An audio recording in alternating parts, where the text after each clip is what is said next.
नमस्कार दोस्तों, स्वागत है आपका अपने चैनल स्टडी अड्डा में। तो दोस्तों, ये वीडियो उन लोगों के लिए बहुत ज़्यादा महत्वपूर्ण होने वाली है जिन लोगों ने एनआईओएस से डीएलएड किया हुआ है। क्योंकि सरकार ने क्या है, कुछ उनके लिए नियम बनाए हैं और कुछ नियम पहले भी बनाए थे जब उन्होंने एडमिशन लिया था, परंतु हो सकता है कुछ लोगों को इसकी जानकारी नहीं हो।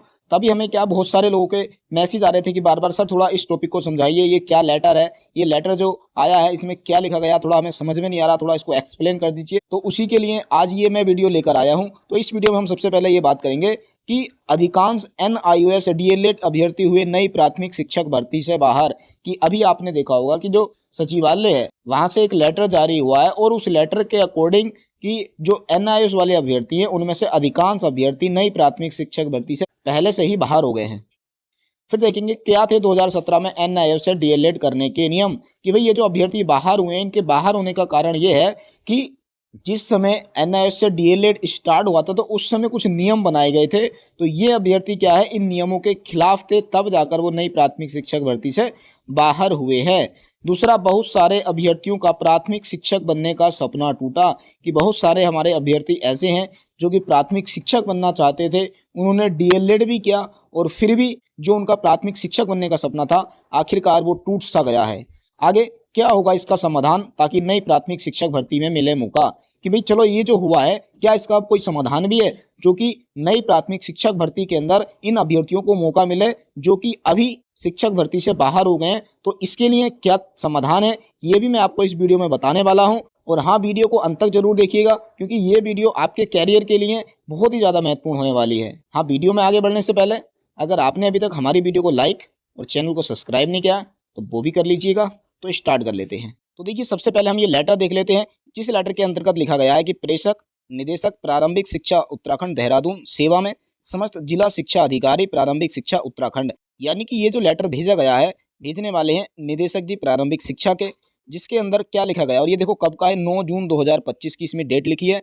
विषय क्या है, इसका विषय है एनआईओएस डीएलएड प्रशिक्षित अभ्यर्थियों के टेट फर्स्ट प्रमाण पत्र के संबंध में। यानी कि एनआईओएस से जिन बच्चों ने डीएलएड किया हुआ है उनका जो टेट फर्स्ट का प्रमाण पत्र है उसके संबंध में यहाँ पर कुछ पूछा गया है। अभी देखिए, लेटर थोड़ा लंबा है परंतु हम इसमें जो मेन बातें करेंगे, मैंने क्या इनको थोड़ा सा पहले से ही हाईलाइट कर दिया है ताकि इसको पढ़ने में हमारा टाइम वेस्ट नहीं हो। तो इसमें हम पहले ये देखेंगे कि देखो लिखा है, दिनांक 9 मई 2025 द्वारा राष्ट्रीय मुक्त विद्यालय शिक्षा संस्थान एनआईओएस से दूरस्थ शिक्षा यानी कि ओडीएल के माध्यम से कराए गए 18 माह के डीएलएड प्रशिक्षण 2017-19 को सम्मिलित करते हुए संशोधित पात्रता सूची तैयार करने एवं तदनुसार पात्र अभ्यर्थियों को नियुक्ति किए जाने के संबंध में दिशा निर्देश प्रदान किए गए थे।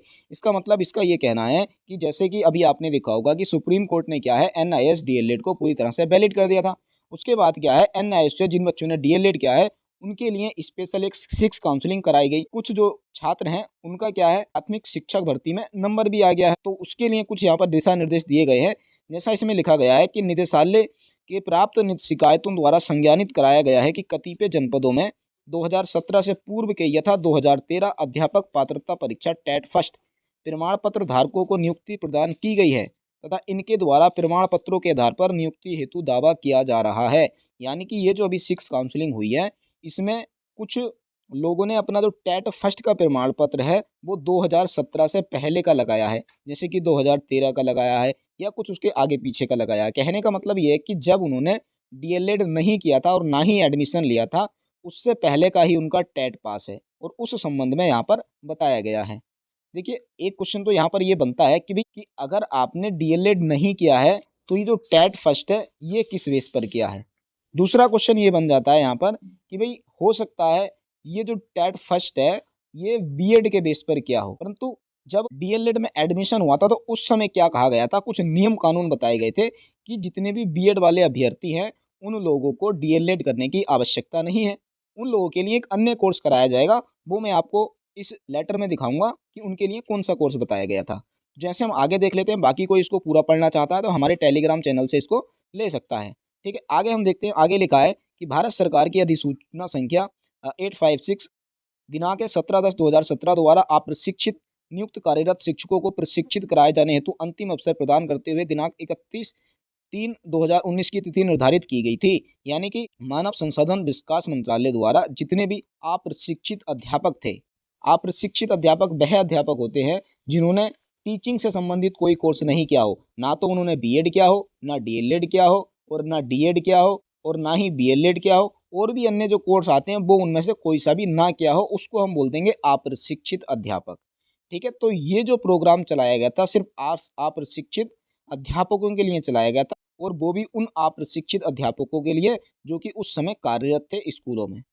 ठीक है, आगे लिखा है कि मानव संसाधन विकास मंत्रालय स्कूल एवं साक्षरता भारत सरकार के ये डीओ नंबर ये लिखा है, आप पढ़ लेना इसको, दिनांक 3 अगस्त 2017 द्वारा दिनांक 10 अगस्त 2017 या इससे पूर्व नियुक्त कार्यरत अप्रशिक्षित शिक्षकों को राष्ट्रीय मुक्त विद्यालय शिक्षा संस्थान एनआईएस से ओडीएल के माध्यम से डीएलएड प्रशिक्षण कराए जाने की व्यवस्था की गई।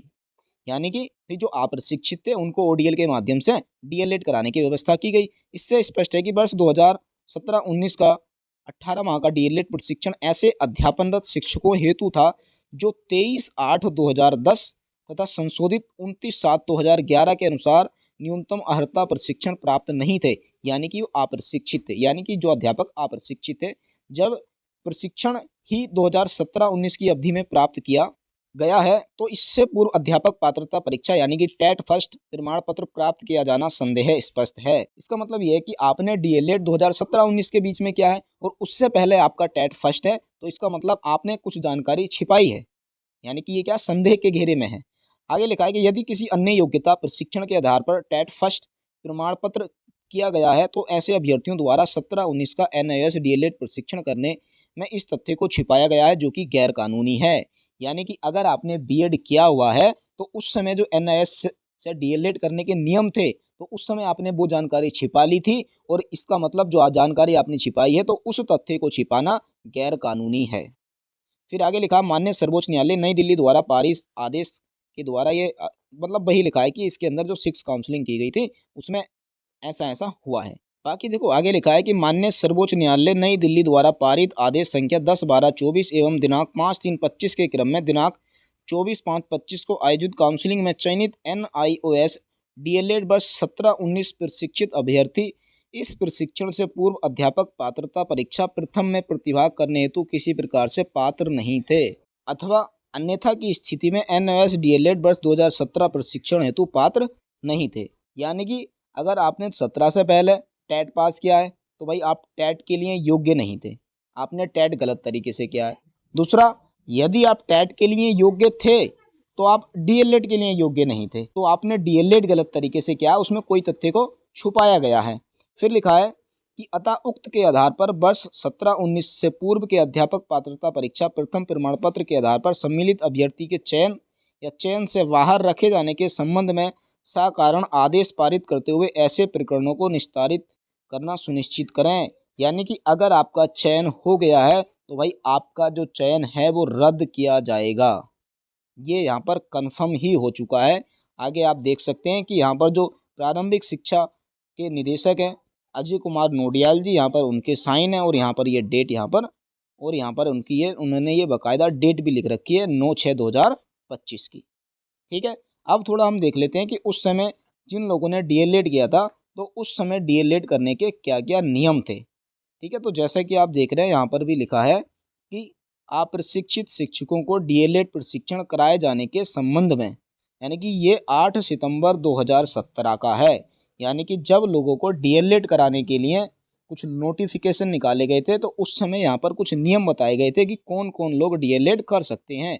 तो आप इसको पढ़ना चाहते हैं पूरा पढ़ सकते हैं, पर यहाँ पर मैं कुछ सिलेक्टेड ही पढ़ूंगा। ठीक है, जैसे यहाँ पहला नियम ये लिखा है, राजकीय और सहायता प्राप्त विद्यालय में जो अध्यापक उस समय कार्यरत थे उनके लिए नियम ये था कि राष्ट्रीय अध्यापक शिक्षा परिषद की अधिसूचना दिनांक 23/8/2010 पर मानव संसाधन विकास मंत्रालय द्वारा दिए गए दिशा निर्देश के अनुक्रम में 3/9/21 से पूर्व राज्य सरकार की नीतियों या नियमों के तहत नियुक्त किए गए शिक्षकों को डीएलएड प्रशिक्षण की आवश्यकता नहीं है। इसका मतलब ये था कि भाई अगर उससे पहले आप राज्य सरकार की किसी भी नियम या किसी भी नीति के द्वारा आप शिक्षक बने हुए हैं तो आपको डीएलएड करने की आवश्यकता नहीं है।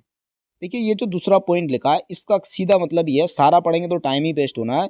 इसका मतलब ये लिखा है कि जिन अभ्यर्थियों ने बीएड किया हुआ था, ये बीएड वाले अभ्यर्थियों के लिए है कि जिन अभ्यर्थियों ने बीएड किया हुआ था और वो सिर्फ 6 to 8 में पढ़ाते थे, 1 to 5 में नहीं, 6 सिर्फ 6 to 8 में पढ़ाते थे, उन लोगों को डीएलएड करने की आवश्यकता ही नहीं है। अगर उन्होंने डीएलएड किया है तो इसका मतलब उनका जो डीएलएड होगा वो मान्य नहीं होगा। दूसरा है कि कक्षा 1 से 5 में अध्यापन कराने वाले ऐसे शिक्षक जो बीएड प्रशिक्षित हो, यानी कि अब ये तो 6 to 8 वालों को तो डीएलएड करने की ज़रूरत थी ही नहीं।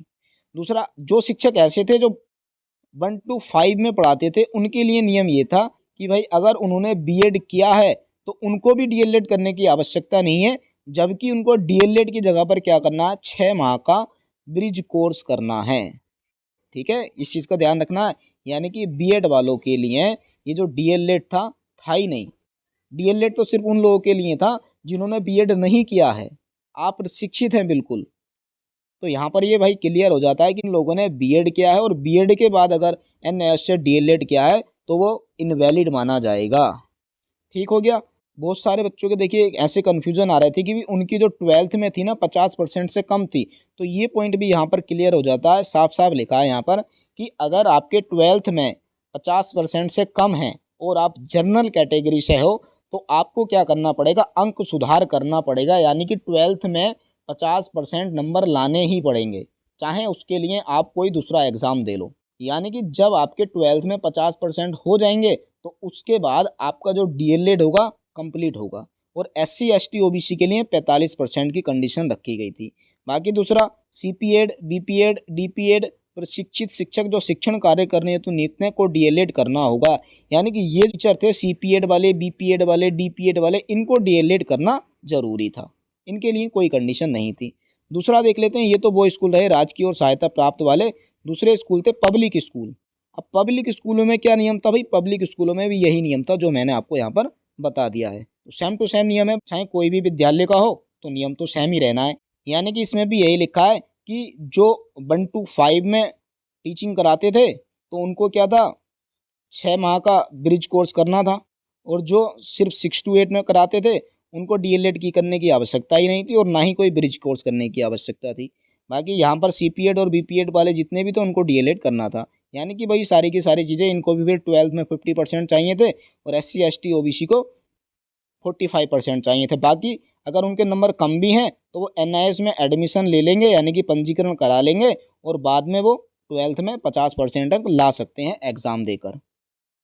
आगे फिर कुछ पॉइंट और देख लेते हैं एक दो। बाकी यहाँ देखो, ये एनसीटी की गाइडलाइंस हैं, अगर किसी को पढ़नी हो यहाँ से तो वो पढ़ सकता है। 22 सितंबर 2017 की हैं ये। यानी कि जब एनसीटीई ने डीएलएड को मान्यता दी थी कि भी ये जो डीएलएड है वैलिड रहेगा, तो ये सारी एनसीटी की गाइडलाइंस है, आप पढ़ लेना जिसको भी पढ़नी हो, क्योंकि यहाँ पर पढ़ने से ज़्यादा टाइम ही वेस्ट होना है। तो ये सारी की सारी चीज़ें मैंने आपको बता दी हैं। हाँ, अगर फिर भी आपका कोई डाउट बचता है तो कमेंट बॉक्स में हमसे पूछ सकते हैं, आपको उसका ज़रूर रिप्लाई दिया जाएगा। अब देखो, इसमें जो पॉइंट थे वो सारे के सारे हमने देख लिए हैं। ये जो एनसीटी की गाइडलाइंस है मैं टेलीग्राम चैनल पर डाल दूंगा, आप वहाँ से इसको अच्छे से पढ़ सकते हो। और आपको अब ये भी पता चल गया है कि कौन से एनआईएएस अभ्यर्थी ऐसे हैं जो शिक्षक भर्ती से बाहर हो गए, यानी कि जो इन नियमों को फॉलो नहीं करते हुए उन्होंने डीएलएड किया है, तो वो जो अभ्यर्थी हैं वो क्या है, शिक्षक भर्ती से बाहर हो गए हैं। बाकी जो 2017 में एनआईएएस के डीएलएड करने के नियम थे ये भी मैंने आपको बता दिए हैं। बाकी भाई जिन लोगों ने अगर गलत तरीके से डीएलएड किया है तो उनका जो प्राथमिक शिक्षक बनने का सपना है वो ऑलरेडी टूट ही चुका है। बाकी अब हम जानेंगे कि क्या होगा इसका समाधान ताकि नई शिक्षक भर्ती में मिले मौका।